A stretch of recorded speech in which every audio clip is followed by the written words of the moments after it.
I won't call their name, but there's so many of them. Okay, fantastic. Thank you very much. Of course, there's so many characters you will never have near you because they don't believe in anything. They are part of the confusion and they will never change. Thank you. Why would you want to bring them near you? Thank you very much. That answers my question. They answer people today. People would have been surprised about the team that have assembled. But they will know that this team have come to work. All right. Thank you. Thank you. Sure. Thank you. Let's go to Chim. Chim, you are next. Thank you, Rudolph. Good day, Mr. Obi. It's a pleasure to make your acquaintance. Even though Rudolph has tried to malign me slightly before you.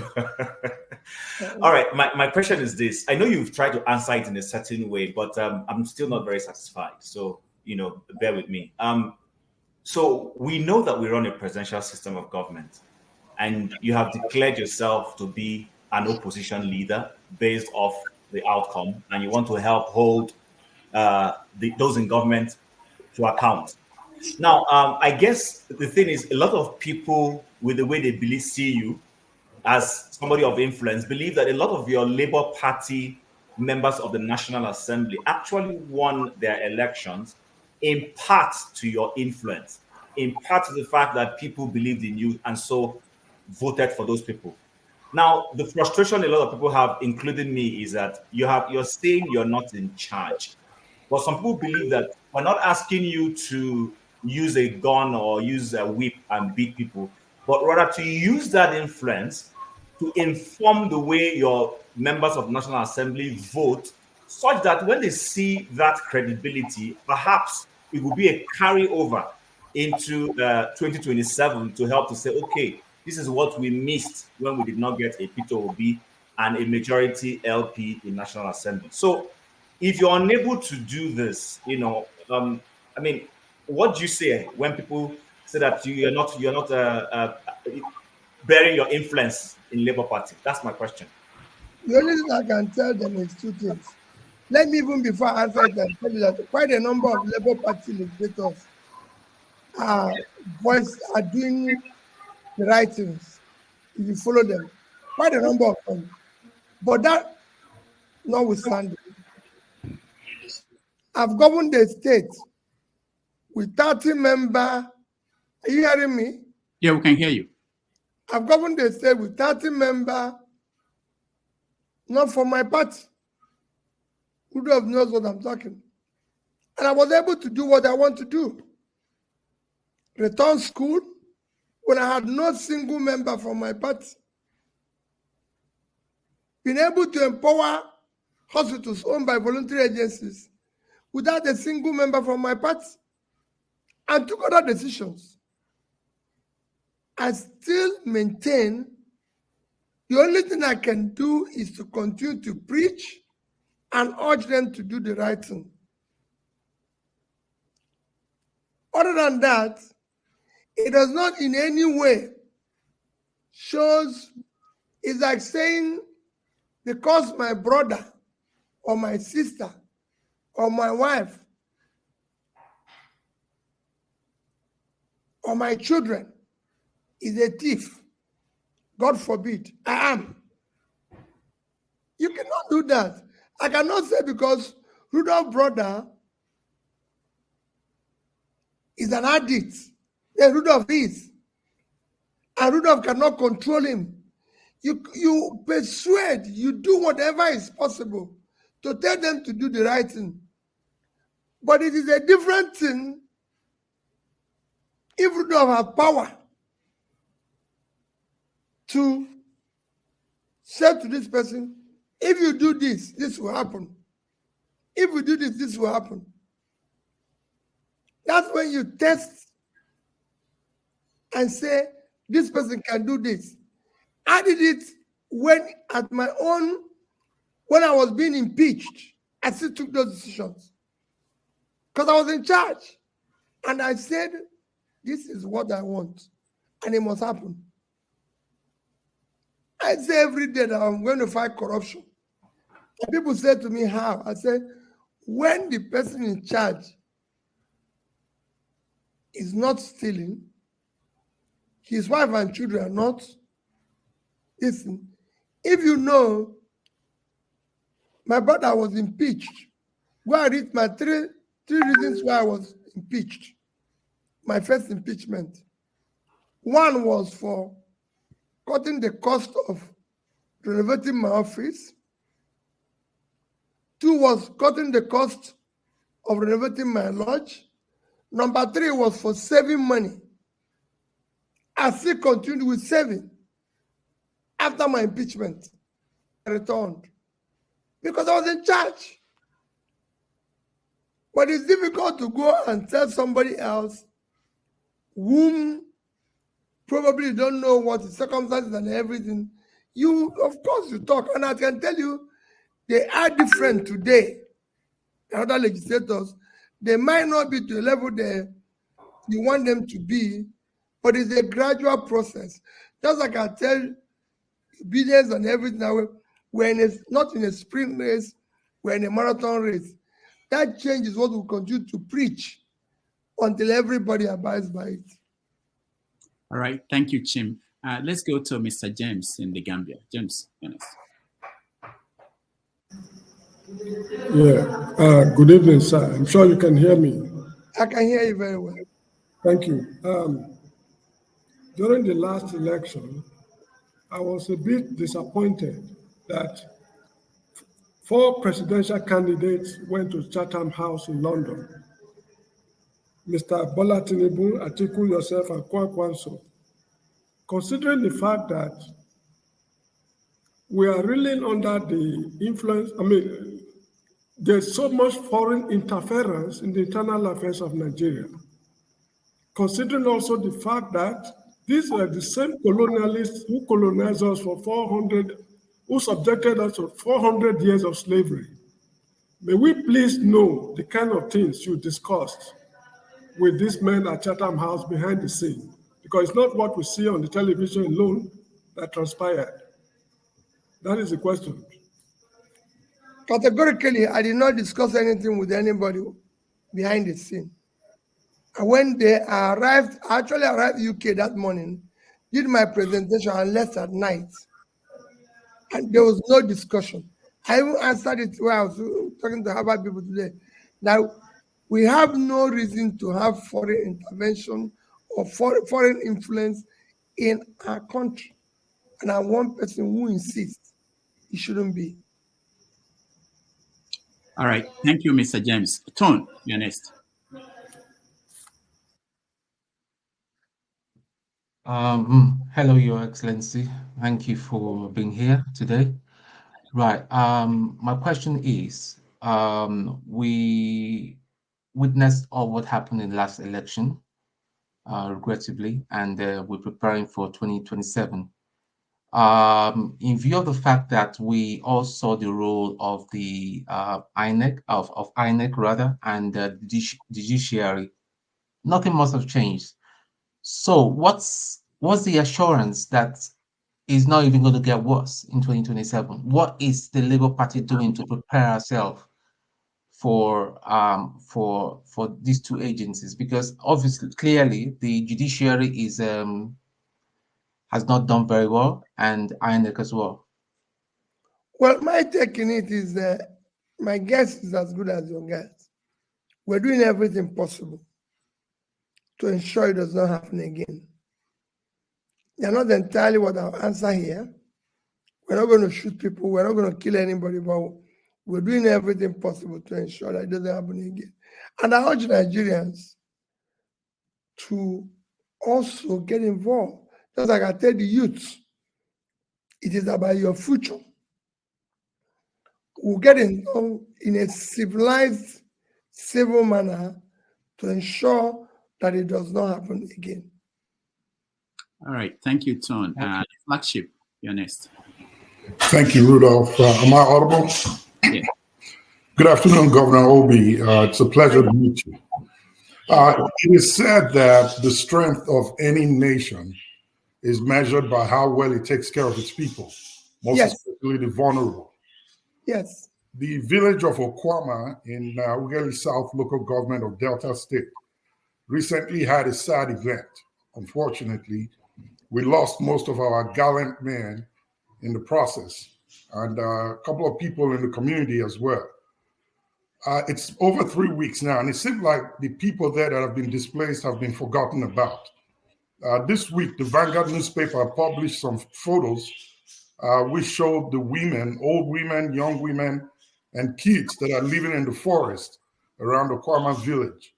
My question is this: if you were the commander-in-chief, what kind of leadership would you have provided, and how would you have made sure that both parties that are aggrieved, both parties meaning the military and the innocent citizens in Nigeria, are brought back to their community to continue their lives as it were? If you have followed me in Twitter, I was very clear on this. I condemned completely the killing of our soldiers. We cannot have people who are sacrificing their life for us to live killed in that manner. And at the same time, I condemned the reaction of the military. Two wrongs cannot make it right. And the people who are now suffering are people who have, in my own estimation, nothing to do with the killing. They should not be subjected to that. That's why we have a society. I would have even physically visited the place, see things for myself, be able to bring everybody. I know the pain of this military, but I know the suffering of the people. That is why you're in charge. This has to be done. A mistake has happened. This has gone wrong. But it will not be for us to do things that should not be found in a civilized modern world of today. I think I'm appealing that those people from the village be brought back, rehabilitated. I'm advocating that Nigerians should not live in IDP camps, talk less of forests, when we are not at war. I've gone to IDP camps in Benue and other parts of Nigeria, and I said people should not live outside here when we are not at war. All right, thank you, Flagship. And let's go to Jegun. Jegun, you're next. I'm not hearing you. Oh, Jegun, we can't hear you. Unmute yourself, please. Pleasure to meet you, Mr. Peter Obi. Thank you. We are all behind you, even at this time. I hope you still feel that. Two really simple questions. Well, one small and one medium, if I may. The first question I have is about leadership. Leadership in Nigeria, right across the board, is extremely poor. I would like to ask you, firstly, if you were not the candidate, if you are not running, and we're glad you are also, don't get me wrong, excuse me for being a bit obtuse, but if you were not running for the presidency, who would you vote for? That's my first one. Well, I don't know how I'm going to answer that. It's too controversial. Fair enough. Fair enough. I felt it might be a bit obtuse, but as I said, we're all looking for leadership, and I would just like to see where your eyes were if anybody else could do the kind of job you're doing in your estimation. There's quite a number of Nigerians who can do the job and do it well.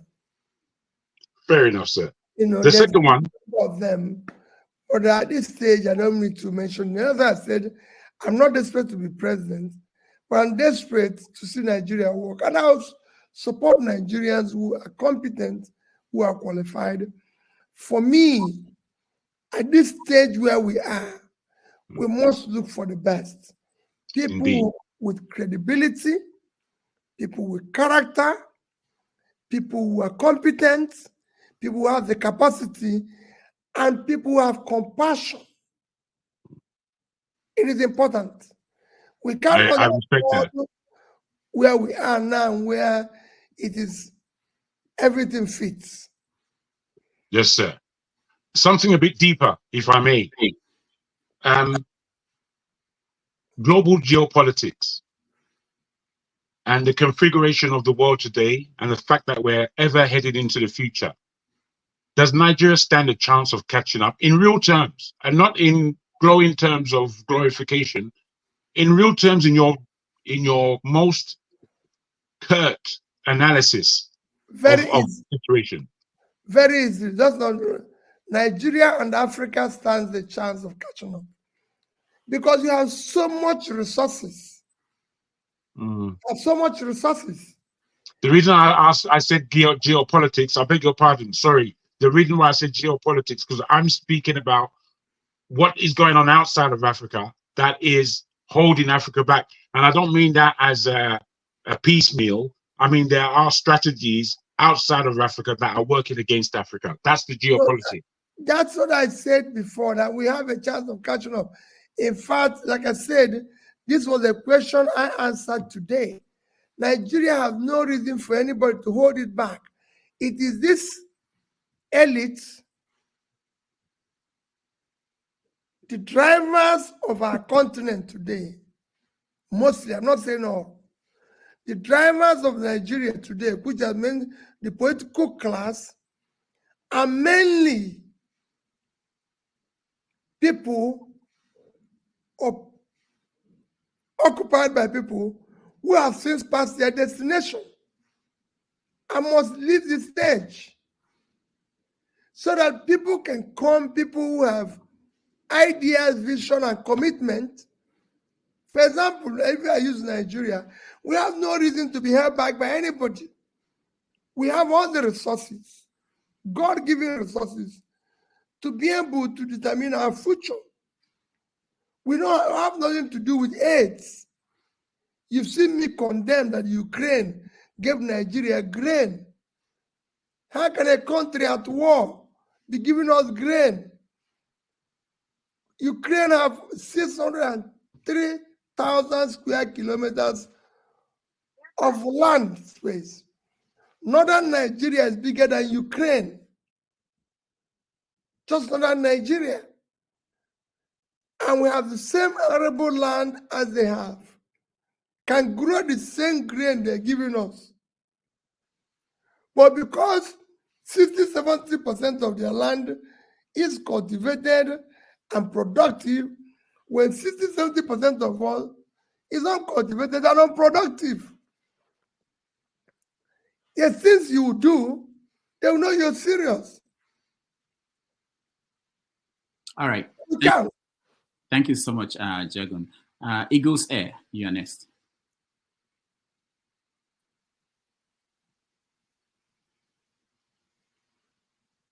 We can't hear you, Eagles Air. Can you unmute yourself if you're muted? All right, we have to skip you. You can come back again. Janaba, you're next. So can you hear me? Can you hear me right now? All right, we can hear you. Go ahead. Okay, thank you so much. God bless you, Mr. Peter Opute. Good evening from India. Good evening. Please, there's something that bothers me. I want to ask a question, and that thing I'm troubled about it is what convention, the convention Labour Party had in Newi. And in that convention, we are made to know that they are not there. Alex Otis is not there.